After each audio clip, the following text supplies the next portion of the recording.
بسم اللہ الرحمن الرحیم۔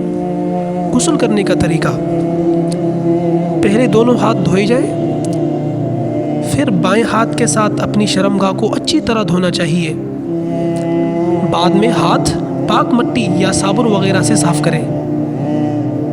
پھر نماز کی طرح وضو کرنا چاہیے اور پاؤں غسل سے فارغ ہونے کے بعد دھونے چاہیے۔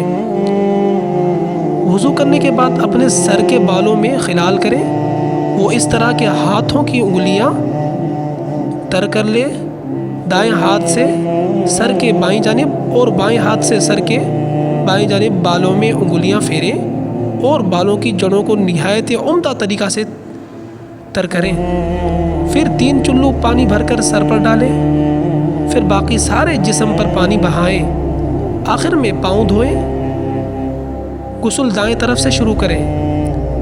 عورت نے اگر بالوں کو مینڈیوں کی صورت میں باندھا ہو تو غسل جنابت یا غسل حیض کے لیے انہیں کھولنا ضروری نہیں، مستحب ہے۔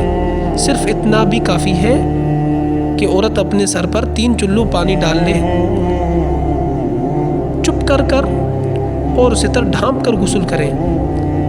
ٹھہرے ہوئے حوض وغیرہ یا پانی میں غسل جنابت نہیں کرنا چاہیے۔ غسل میں جلدی کرنا چاہیے۔